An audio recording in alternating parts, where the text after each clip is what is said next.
Welcome to The State of Us. Real people with honest opinions and the future of responsible media. Here's your host, Justin T. Weller. Americans are more divided than any time since the Civil War. We hear this notion frequently, and it's got us thinking. Lance and I came across this piece in the Wall Street Journal news section entitled, "America's Political Polarization is Almost Complete." Then we came across this other piece in the New York Times, and it's a piece covering when they brought all these voters together of different persuasions from all of our various states.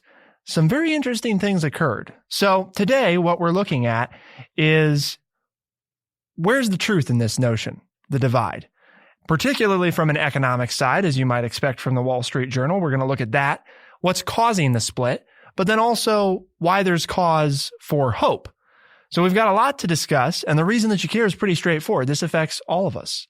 How we view our fellow Americans, our countrymen and women, is very relevant to, as a nation, our overall mood, happiness, who we elect as president. So it trickles into all the facets of our lives. Even if you're not a particularly political person, it's still very relevant. So we've got a lot to discuss, but of course we couldn't begin this critical conversation without your friendly redneck liberal, Lance Jackson. Well, I'm really excited about today's topic because I think it just really lines up for us. We've got a problem here where one side stating that the political divide is almost cemented in stone and will never change, and the other is offering hope out there that, no, there are some things that we can build on here and bring the country back together politically. And then we get to decide which one we believe in the most and hold out hope to what can happen. So I think it just lays out for a very good discussion today. So it starts with the economy, according to the Wall Street Journal article. And if you want to follow along, there's a lot of charts today, a lot of charts. So you can go to, Lance, where do people go if they want to follow along? The State of Us at TrueChat, right? Yes. Okay. So thestateofus.org. Nailed it. Oh, we've got to do the .org. I bet if you typed in State of Us, Google will find us. Yeah. Because Google's listening. Okay. Even when you don't have your computer on, Google's listening. They're always there. You showed me examples. Uh-huh. So either you believe it or you got me conspiracy theorizing that. Well, who knows? You can ask Google. Right. See what it thinks. Well, it's like the political cartoon I showed you. That's right. These big TVs. Are we watching TV or is the TV watching us? 1984. So it starts with the economy, and you can follow along at thestateofus.org. Democrats dominate the most productive parts of the country. Let's look at GDP, which is gross domestic product, or the value of goods and services produced, to understand how the two parties are divided. These days, Democratic House districts are doing substantially better. 2/3 of the nation's GDP comes from those areas, with Republican districts making up the rest. So the actual percentage breakdown is 63.6% is the share of real GDP from Democratic House districts, while Republican House districts make up 36.4% of real GDP. So what this means is the areas of the economy responsible for the real amount of domestic product that we're creating, the value of goods and services, the largest share of that, the lion's share, is in Democratic House districts. Mm-hmm. Now, a big part of this would be attributed to, as we'll see in a minute, the job aspect of where they're working.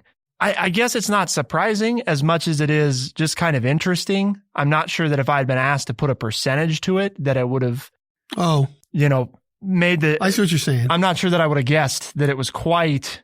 2/3 to 1/3, but it leads to, again, the premise of this information that this is why we're polarized, is that, you have these groups that are just totally one way or the other, that there's not a lot of common ground. And it starts with GDP. It starts with what they produce. The article points out that this is striking because the Republican share of GDP is shrinking. Even though the party controls more House districts than it did a decade ago, those districts account for less economic activity, according to Brookings Institute. So why does Let's Make America Great Again, and you have to stand up against change, why is it selling among those people? Because they're losing. They're losing ground economically, and that's fearful because then it becomes down to despite that they've gained some political ground. Sure. So, I mean, you think about that, right? I'm gaining. But that's why, because in these Republican areas, right? Mm-hmm. They're gaining, the Republicans are gaining political power in the economically distressed areas because people are seeing their livelihoods disappearing in front of their eyes because of the dramatic shift in the population and change in the jobs that pay well. Does that make sense? I mean, you can see how this validates the point that they're trying to make here. It goes on to explain, you can see the change most dramatically by looking at House districts ranked by their contribution to GDP. A decade ago, Democrats represented House districts with both the most and the least economic output. Today, though, the picture is very different. Democrats are even more dominant among high production districts, while Republicans now represent more of those with the least economic activity. Mm-hmm. Almost an inverse of what we're traditionally taught to think of when we think of Democrats and Republicans, right? In terms of Republicans being the wealthy and the high producing, areas because they protect their money, and the Democrats are the everyman type of, districts. And economically speaking, that's not the picture that we see painted. Well, because you have the medical field and tech, and those parts of the GDP growing that typically are different jobs than people have had in the past. And the agriculture, the factory jobs, the mining jobs are disappearing from the central part of the country. And so these people, are fearing the worst. And so they're not much of the GDP, but they're attaching themselves with Republicans who tend to be more conservative and say, we need to keep things the way they are because things have always been good. Because we as Republicans have been wealthy in the past because of these kinds of standard bearer ideas. And so people are hooking on with that now, even though they aren't making any money because, well, I used to make money and now I'm not making money. Yep. Well, and then it goes on to talk about what's behind the split, and that's kind of what Lance was just talking about, jobs. Blue industries versus red industries. Democrats are representing districts with the biggest clusters of professional jobs. That includes things around Silicon Valley, Boston. Nearly 3/4 of jobs in digital or professional industries are in Democratic districts. The share of jobs in finance and insurance by each party's district. In 2008, Democrats occupied 61% of these jobs. And by 2018, in 10 years, they gained over 3 percentage points up to 64%. The share of jobs in digital and professional industries, they were at 63%, almost 64% in 2008. They're up to almost 72% in 2018. By contrast, red industry, Republican districts, by contrast, hold growing shares of the nation's agriculture, mining, and low-skill manufacturing jobs, many of which do not require a college degree. They have lower pay and are more exposed to overseas competition. The share of jobs in agriculture and mining by each party's districts. In 2008, Republicans occupied 53% of these jobs. In 2018, 60%. Well, and it's exactly what I was thinking. Just take our state of Ohio, where the largest employer in the state of Ohio is now the Cleveland Clinic, which is a medical field. And historically, Ohio's been a manufacturing state, and we're losing manufacturing jobs. And the jobs that we have, the entry-level jobs, this was from an article in the New York Times, I think a couple of days ago, said that many of these entry-level jobs in these factories pay $10 to $12 an hour, which really is not good pay. Whereas in the 70s, and that was their point, if you look at it in the 70s, those factory jobs led you to being able to achieve the American dream.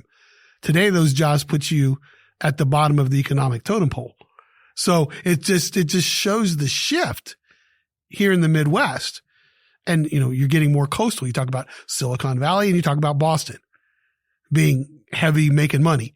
Well, there's your shift from middle America to the coast. And then the biases that the media tells us have grown there between the coastal people and those of us here in middle America. So jobs is a big one. And right. That's what we've hit on so far. Location is next. The two parties represent. Sorry, I don't mean to keep stealing your thunder. Basically it's always what we talk about, which is nice because the way we're thinking is backed up by what the data here is telling us. Right. The two parties represent different parts of the economy in large part because they represent different kinds of places. Once upon a time, the parties were geographically intertwined, but in 2010, the quote Tea Party election wiped out Democrats in rural and working class districts across the Midwest and Southeast. The 2018 midterms ousted Republicans from many suburbs. So before, right, you've got Republicans intertwined in the suburbs. You've got Democrats intertwined in the rural and working class areas. Rural areas. Right. Yes. And now what happened is the Tea Party comes in, the 2018 midterms, and the dislike of Trump-esque Republicans. Those two things have pushed some of that diversity out of those areas. Mm-hmm. And so now you've got less of that, which leads, of course, naturally to a further divide, because if there's less people that think a different way, then less diversity, more partisanship. You stay more in your ways. Number 3 is education. People with college degrees are more concentrated in Democratic districts than in Republican ones. We have to sort through 17 Democratic districts before getting to the first GOP one, which is outside of Dallas. In 2008, only 4 Democratic districts ranked higher than the top GOP district. So at one point, when you look at districts ranked by education, right, 2008, there were 4 Democrats before you got to the first GOP. Now there's 17 before you get to the first GOP. And that goes back to jobs. Mm-hmm. The higher paying, better paying They're jobs all intertwined are people that have more education. But that didn't used to be the case. When I was growing up, you could earn a great living by working in the factory. Mm-hmm. I mean, I've told the story many times when students that I was teaching at the high school 25 years ago would graduate and get a job at a local industry, and they were making more money than I was as a teacher with 5 years experience. And some of the ones who can still find those type of jobs that doesn't exist anymore. But so many of those jobs have gone away. Right. They just don't exist. And the pay hasn't kept up. No. The people who are working those jobs now don't make the kind of money per capita that they did back in the 80s. A decade ago, median household income was about the same for each party. Since then, it has jumped nearly 17% in Democratic districts while falling 3% in Republican ones. That's a 20% switch. Uh-huh. Up 17 in one, down 3 in the other. Yep. It's a 20% change. That's huge. Yeah. In a decade. That's a lot of money. Well, if you're looking at $50,000 in a household, right? 20% is $10,000 in a day. That's $1,000 a year you're losing. Yep. The Republican congressional seats are losing. They're losing $1,000, off a $50,000 base household income. So some of why the split exists is pretty evident. Jobs, location, education, the paycheck component, all of this stuff adds up to how we've arrived at where we are. And there's real data behind it. I mean, there's a real reason the divide is here, and it's not just the political language. In fact, you can make the argument the political language exists because of this situation. Now, yeah, it's a choice, but the reason that politicians are effective at using this type of language these days, the reason that Bernie's got the support he does, the reason that somebody like Trump's got the support he does is because they're speaking to the people that are identified by this new data set that didn't exist a decade ago. It just wasn't this way.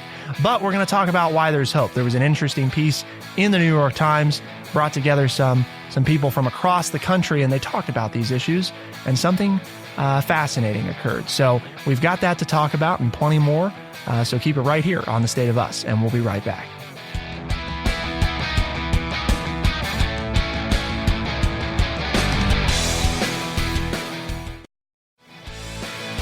We are The State of Us. Here's your host, Justin T. Weller.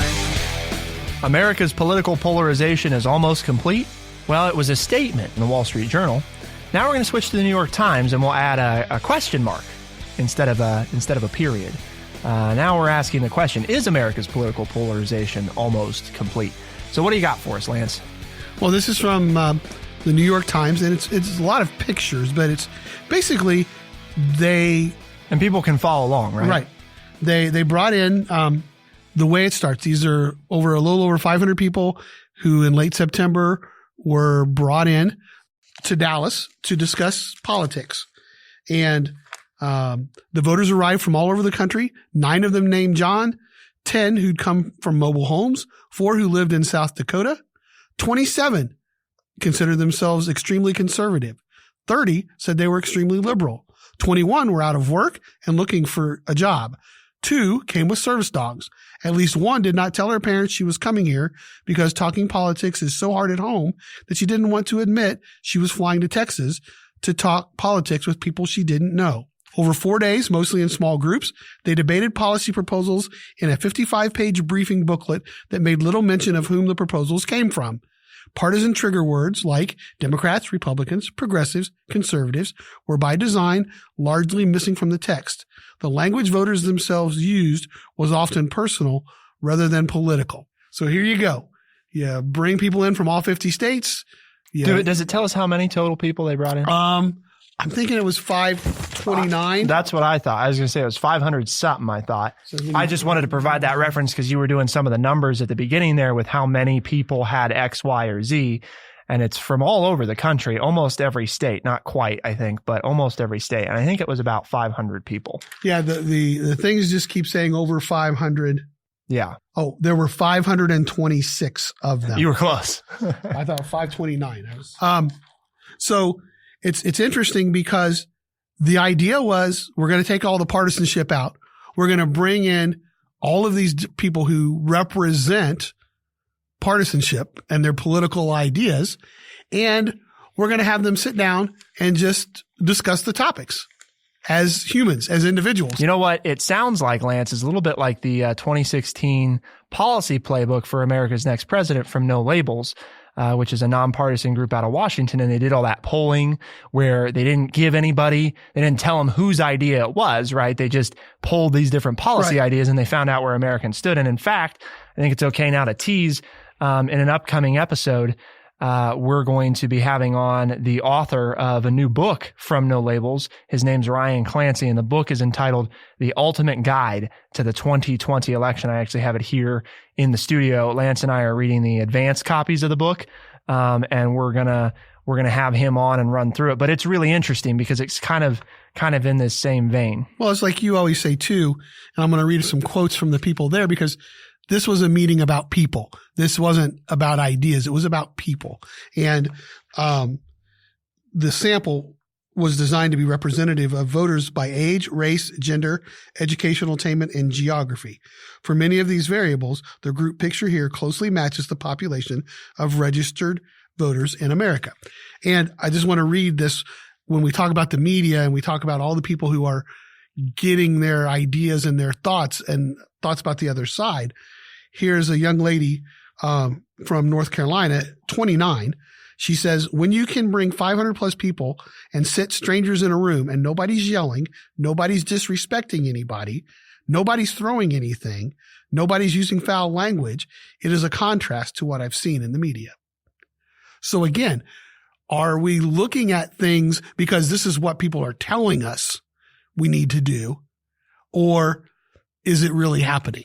The other one, here's a lady from Virginia, a wealthy suburb in Virginia outside of Washington, who's 76 years old. And she says, I don't think the purpose of this conference was to change people's minds. I think the purpose of this conference was to get people to accept each other's points of view in a civil manner and to realize that basically many people are inherently good and want what's best for the country. It's the stuff that, that we have offered up to people and saying, if we would just talk to one another, along with No Labels, not to disregard them, right. But here are people from across the United States, one who's 76, one who's 29, one from Virginia, one from North Carolina, and they're just saying, you know what? When you get in here and you just start talking to people, it's not like the media portrays it at all. Because the media, we've talked about it, many, many years ago, but on this show, we've talked about how they have to sell advertising. And so they have to create conflict so that they can get people to watch their show, so they can tell people how many people are watching their show, so they can sell and make the advertising dollars. And they're not really reporting the news. So, you read those people and it's kind of like, is this all being made up? Is this an all part of the media to create a backlash? But then you have, I don't know what you think of that, because you were showing how, well, the jobs are different, the money's different, the GDP's different. But I think is that really why people are different? Because it's like, most people are inherently good and want what's best for the country. And this 4-day meeting that I just attended isn't anything like I've watched in the media. I don't know. What do you think about that? Well, that's, I think what, part of what we're going to do in the third part of the show is talk about, well, what do we do about all this? But part of how we got here, I think, is, the news media. And of course that is part of the solution as well, but it's a politics thing at the same time, right? How we got here is this economic shift that's been occurring that we talked about in the first half of the show. When the money changes, when the jobs change, when the distribution of Republicans and Democrats in those areas change, the location and the education. Those are huge things I just mentioned. Massive. They're the things that drive the forces in our country. So what you have is there's less diversity in terms of political views in a given area. And this has all happened in the last decade. Less political views in a given area.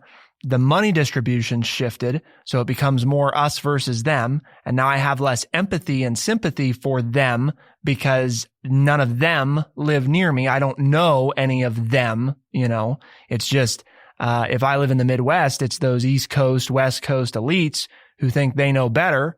And if I'm on the East or West Coast, it's just these, dumb Midwesterners who want their stupid factory jobs back and they want to go out and get dirty and, they should want to be in an office. And I think the butting of the heads that occurs because of that is what's driving a rift, in the country. And before you had some balancing effects, I guess is what we saw, right? You had some Democrats in smaller towns like Urbana, where we broadcast areas from, because you had strong union presence, right? And you had Democrats with those. And then in the suburbs, you had more Republicans because you often had a very more traditional Christian base in the suburbs, and the wealth there was more focused on Republican ideology, conservatism when it comes to the economy. And now a lot of that stuff seems to have fallen by the wayside.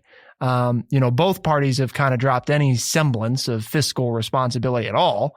And so what you were left with is, well, now it's just about what I think. And if I live in the suburbs, everybody I work with in the city, they seem to think about this, that, and the other social issue more like Democrats. And right on top. So it just drives that. I guess that's what I'm getting at. Well, to follow exactly what you were saying there, here's a lady from Texas, 35 years old. She goes, I'm a liberal and I want to hear what a conservative thinks. Not only do I need to know what the other side thinks to have a healthy debate, but also these are my neighbors. This is my family. This is America. And it's just, you should have saved that for the closing of the show. Well, no, I just think but it says it. And these aren't fancy writers or anything, right? No, these are just people. You can look at the article. They've got a picture, a headshot of all these people. And it's very interesting in their first names. And it's just like, well, yeah, I could know that person, or yeah, I work with that person, or, oh, I go to church with that person. When you look at them, they're just everyday Americans. So my point is, though, when, this segment of the show is to say there are people out there who do understand that freedom of speech doesn't need to pit people against one another, that I can have my ideas, but I want to listen to your ideas. And the whole point is we want to find a solution. We want to find an answer because we're all in this together. We're all Americans. Well, and from what I recall of this, right, Lance, before we go to the next segment, share this last bit. They polled people before the conference, right? Right. And after. And even though there was that quote from that lady that said this wasn't necessarily to get us all to agree to the same thing, the polling found that, interestingly enough, right? Well, here's what is the two things that I really found interesting to end it up here. Voters on both the left and the right appeared to edge toward the center. These answers approximate public opinion in a society, I love this line, where voters are informed. That's what we talk about. Education. Inform yourself. It doesn't have to be, your, what you think of typical school education, formal education. Inform yourself on the issues. Inform yourself about the candidates. Inform yourself about all of these things. And then all of a sudden we're going to find out that we are really a whole lot closer than we realize. That's what, to sum up, that's what this conference, if you want to believe it, is what this is what it found. I mean, that's what the polling you tells can, us, well, right? I know, but you can cry fake media. You can cry they're all liars and thieves and whatever. But here it is. I mean, we polled people when they came in and we polled them when they went out. Right. And this is what they said. So maybe they're lying, but and we chose people so that it registered closely matches the population of registered voters in America. That was their goal. To represent the voting population. And so it didn't matter if you were old and from the South or male or female or young and from the North or whatever. They all kind of came together and had the same, for the most part, drew the same conclusions. The majority drew the same conclusions. So we're going to talk about next, what do we do with all this information that we've now been through and collected? Where do we go from here? And that's a big part of what the State of Us tries to do. So please stick around because we've got to talk about the action items. What's next? What's the solution? What do we do with all this data? Keep it right here on the State of Us, and we'll be right back.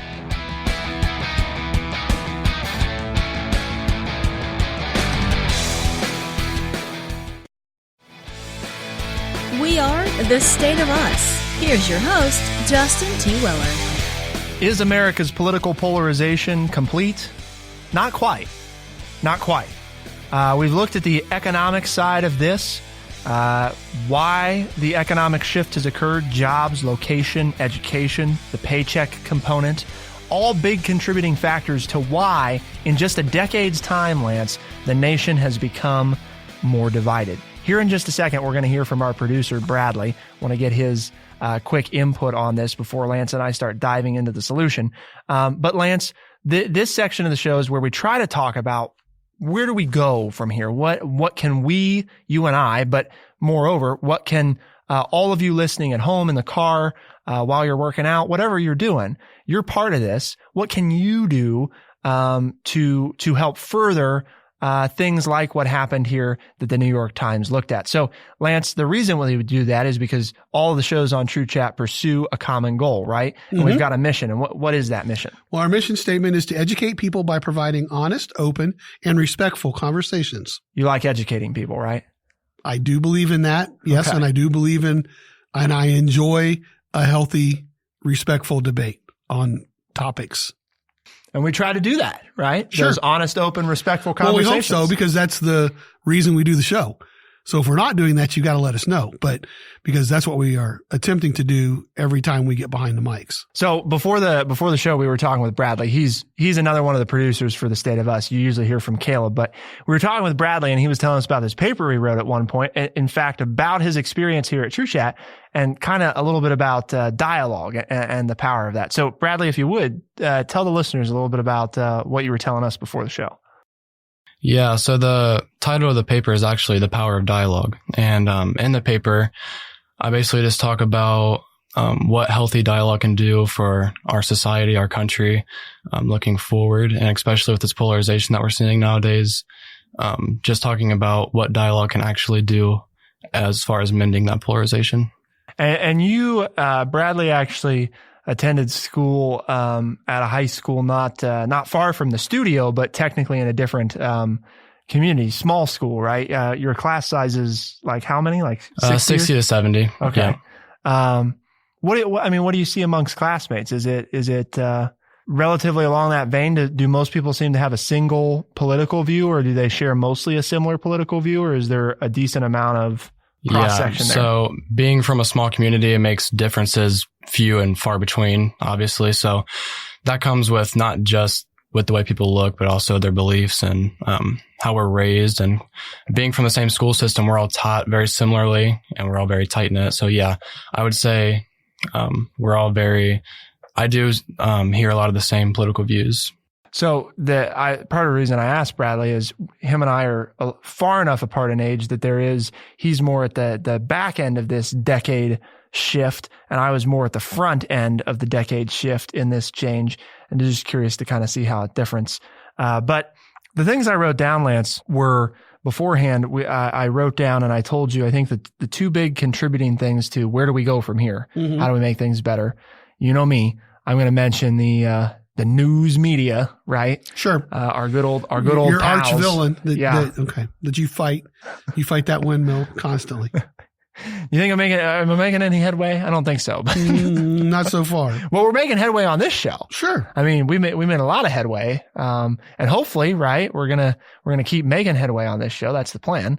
As far as our counterparts go, I'm not sure that, they've caught on yet. They listen to our show, right? They steal all our topics, but then they just twist them out the wazoo, and they butcher it.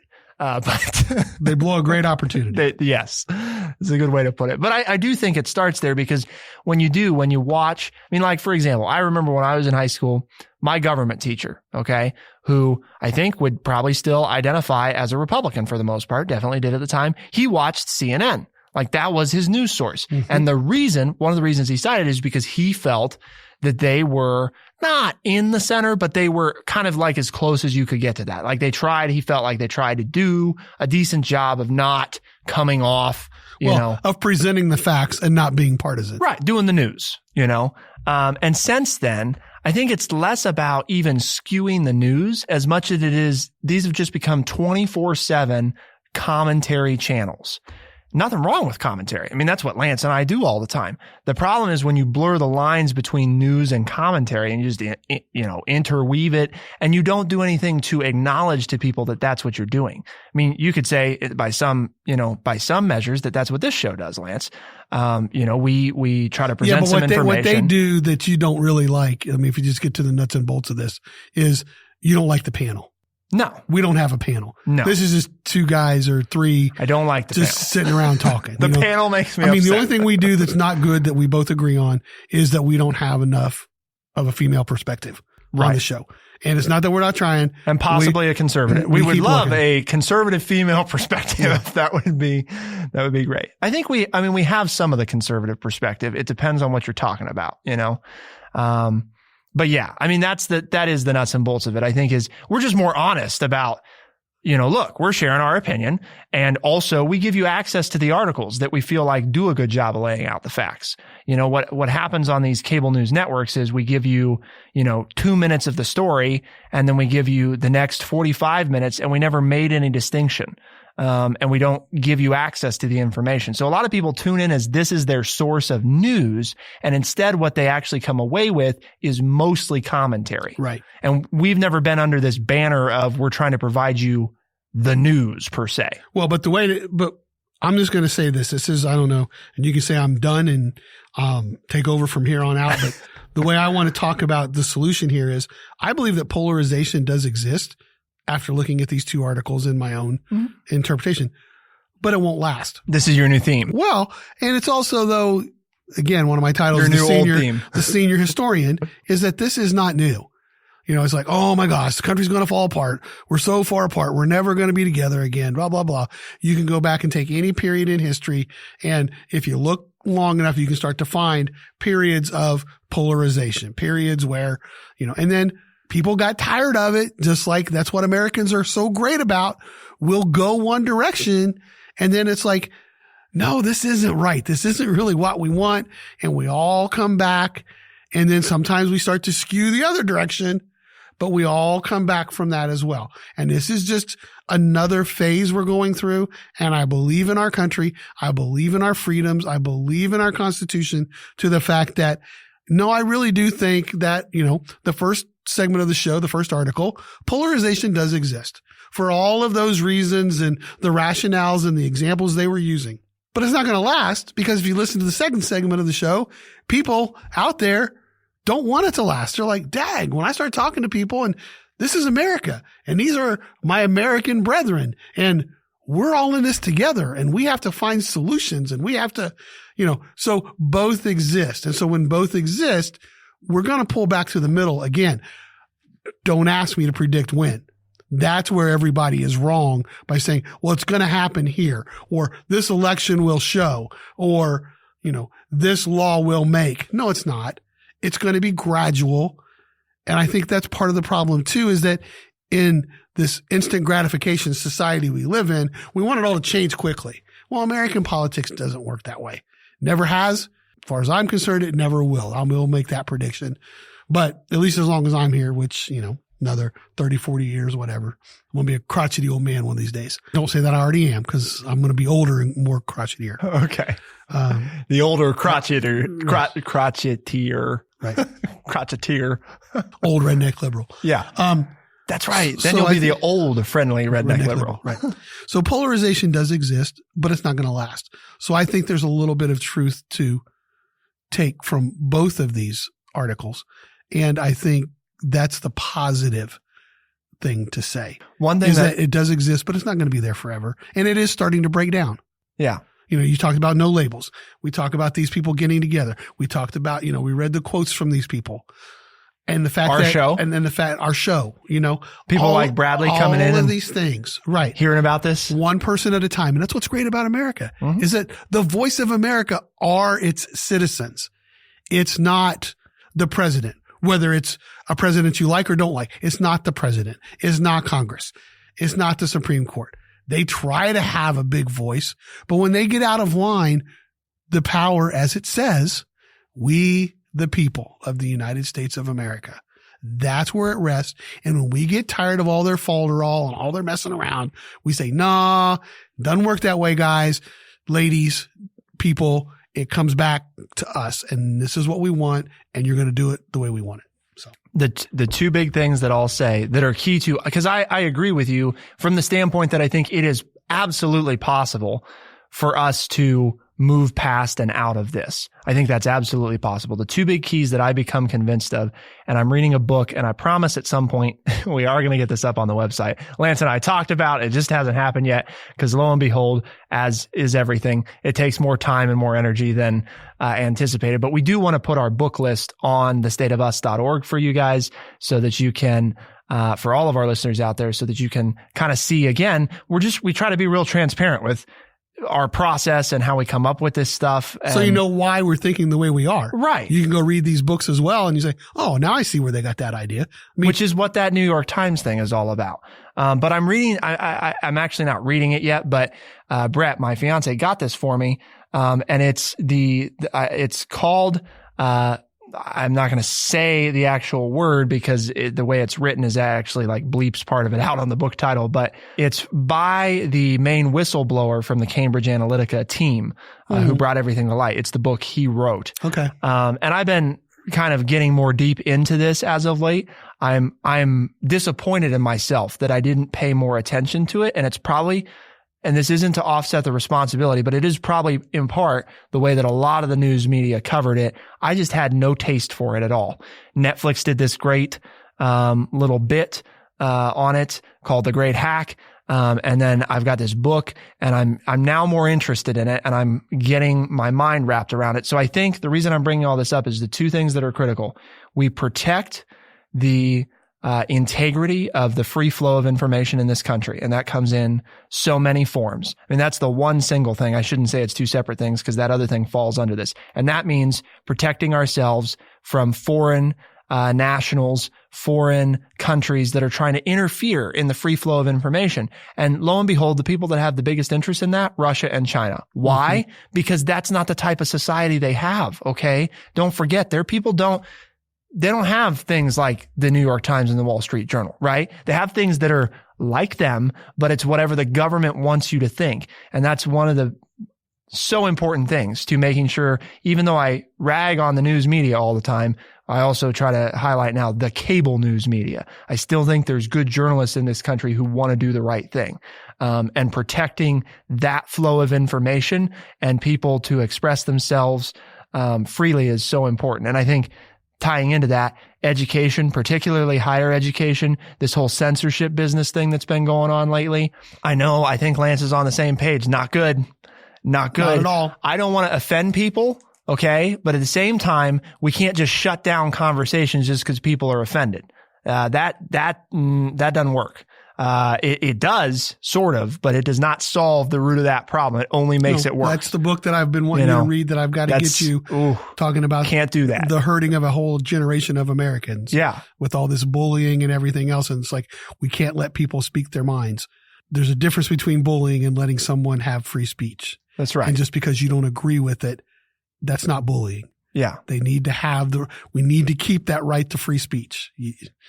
We have to figure Even out. if you don't like it. Yeah. Even if I don't like it, you still have to allow people to speak. There's all these new mediums, and that does require some new navigation. But the answer is not just to shut it all down because we don't like what we're hearing from somebody else.